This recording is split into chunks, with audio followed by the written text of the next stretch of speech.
Doon ang right of way. Dito po yung papuntang Binsons. Oo, pag Binsons na yun. Binsons lang. Dito, ganda oh. Nabili lang yan. Tapos dito po yung pinakang daan. Pasok doon, oo, pasok. Ito yung kabilang bahay. Dito yung daan. Papuntang Binsons, papuntang Boulevard Bagasbas Talisay. Tapos dito yung daan. Pero soon later, magsisementohan naman na po ito, no? Private lang ito. Ito private na ito. Ito na yung pinaka right of way. So yung pinaka portion po ng ano, Yung lupa. oo. Doon sa right of way ito pa ganyan. Opo. Balik malilipot tayo dito sa kabila. Ilang square meter po itong ginagawang building ito? British ang asawa niya. Okay. British ang may nagpapagawa niya. Tapos papunta doon ang ganito. Ang ganda ba ganun kalsada? Oo nga po. Pasok dito ang Maganda nga rito, resort din ano? oo, resort yung plano nung buyer. Yung bibili po sana dito, Nasa Canada. gagawing resort. Resort. Ito, dito, tapos dito. Ito yung right of way. Yan, oh, Ito yung right portion of way ito. Oo, yan. Portion na yan. Hindi hirang madaanan at wala pa man nakatira. Right of way ito, alin yung 200 square Yun. meter? Ayan yung 1,000. Ito yung At dito 1,000. Sa tabi dito. Doon sa part na yung 1,000 square meter. Yung 200 square meter, Dito sa tabi. Dito. dito. Sa likod nitong bahay na to. Ito, papaayos na dito ang bahay na ito. Nasa baray ang may sarili niya. May sarili nito. Ibig sabihin, yung 200 square meter, Yan ang 200 square meter. Ito yung 1,000. Yung sinasabi kong kulang-kulang dalawang lote. Yan, dalawang yan magkatabi. nandito po yung 1,800 Oo, yung square meter. 890 saka 940. Yung dalawang lote magkatabi. Ito Okay. ay isang lote ito. Yan, 800 tsaka 9. Tapos yung 200 square meter, Diyan. dito sa may portion na to. Yan, binili lang din yan. 10 by 10. Ito 10 by 10. Oo, binili yan. Yung may bakod na yun. Oo. Tapos, Medyo elevate pala to, no? oo, na-elevate lang. Kasi kaya ito, itong right of way, Medyo ito, elevate ito, pala ito. Okay, ito okay. na-elevate yun. Maganda Yan, rin yan, yung portion loting to. yan. Ano pa kung saan yan bandang. Diyan nagbibigay. 100, basta 200 ito, no? Oo. Total 200 square meter. Papakuha siya dyan ng 200. Tapos ito na po yung pinaka right of way. Itong right of way. Tapos yung kaya may pinutol yan, tatayuan yan ng church ng Christian. Okay. Church. Church. Yung tabi yan. Labas tayo. Ito ng truck at madala ng material. Yung isang buyer niyan, gagawin daw resort. Yung isa naman, is gagawin parkingan ng mga heavy equipment. Sabi, mapunta din na yung 1,000. Bali, ito na yung palabas. oh, yan. Papunta sa main road. Sobrang lapit lang. Wala pa man. Tapos, andun na yung 15 beach. meters. Longest Boulevard. Nandun po yung boulevard natin. Longest Boulevard ng Mahal na Talisay. dito. Mahal na dito. Oo nga, oh. 1.6 lang pinakamababa dito. Ang bilis nga dumami ng mga bahay dito. Ito, tingnan. Meron agad mga... dami na nagtatayo ng mga bahay. Kasi nga, Mura ayan, dito. boulevard, Yan, mura mahal pa yan. eh. 3.5 na doon sa katabi namin. 3.5 na per square meter doon. Malapit sa boulevard, tsaka sa ano, Tingnan sa Labo. Binsons. Tapos ito. May bayar, dami ng tingin yan. Kahapon may naghiling. Mabibili po kaagad yan. Tignan po natin. 160 yan, murang masyado.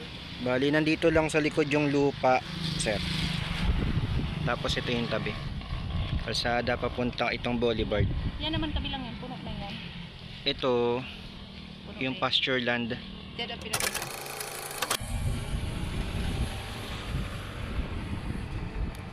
Nandito yung school sa may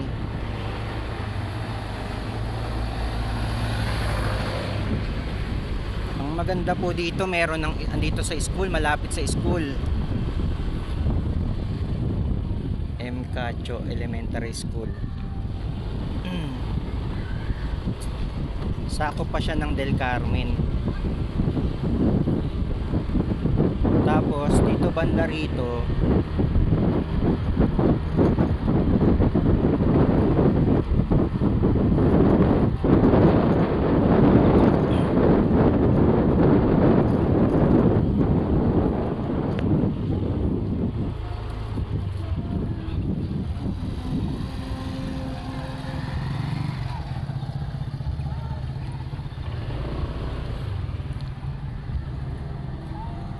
papunta ng Talisay, papunta ng Boulevard.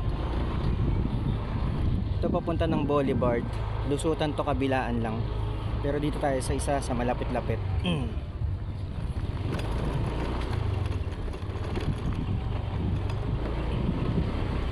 May mga resort na rin dito. Doon, dito lang muna tayo daan, pero lusutan naman yun. Iikutin lang natin yung pinakang area. May mga kabahayan rin dito. Oh, malabak lang.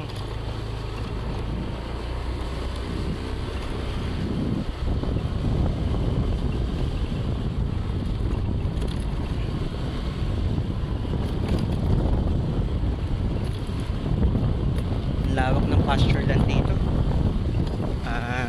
Pasture land. Yan. Ang linis, oh. Alam ko attorney ang may-ari nito. Kaya dito meron din ditong resort. Casa Napundan. Casa Napundan Resort. Okay, na yun ah.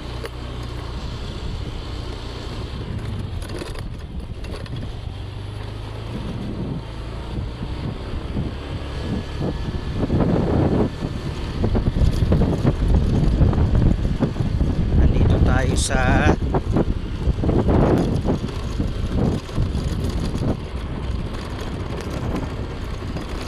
Boulevard.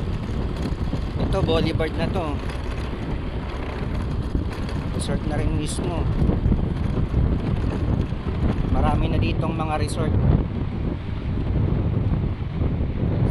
Oh, wait lang, medyo malabak. Okay, wait lang. Ang taas, ang taas.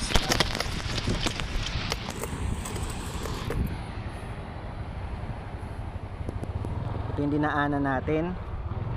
Ito papunta na, ito na yung longest boulevard. Papunta na ito ng Bagasbas. Tapos dito naman sa kabila, ito may resort dito. Yan, longest boulevard na rin. Ibig sabihin sobrang lapit lang nung lot dito sa boulevard mismo. Doon naman tayo dumaan sa kabilang side, sa kabilang daanan.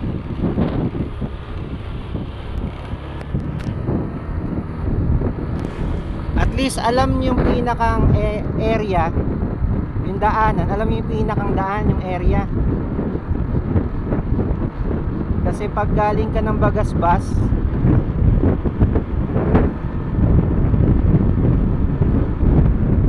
malapit lang sa, mahilig ka sa, kung mahilig ka sa nightlife, ayan, malapit lang yung access mo dito. Kasi andito na yung Bagasbas.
Papuntang sa Boulevard sa Bagasbas.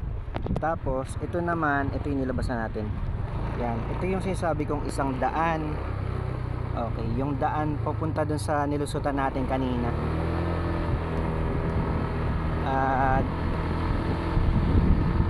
Ikot lang ito. Maganda nito, Sementado dahil dito. Ngayon ko lang nalaman na marami na palang kabahayan ulit dito. Marami nang nagtayo ng bahay kasi maganda yung pinakang area. Mula nung nagkaroon ng boulevard, ang dami na nagtayo ng mga bahay.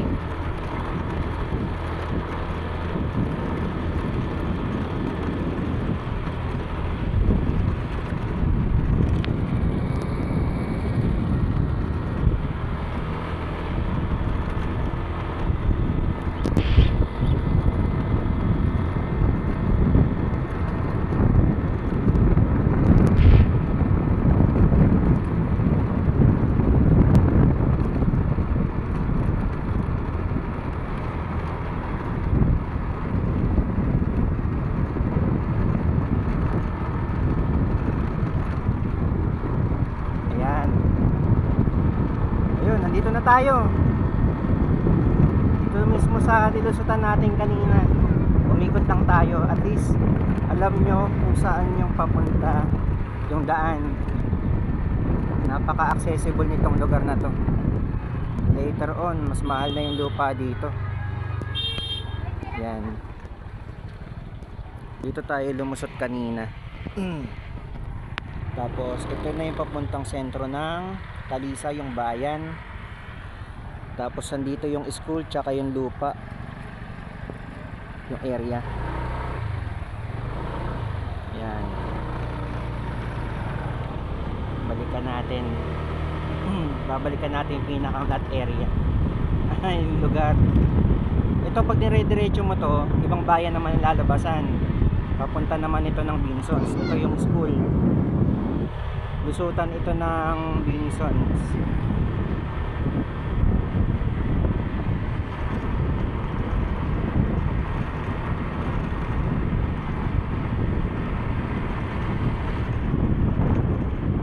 Yan, nandito na ulit tayo sa pinakalugar. Yan, ito yung bahay kanina. Tapos nandito na yung daan papasok dun sa lupa. Yan, nandito na tayo. So yun lang, sobrang ganda ng lugar. 200 square meter.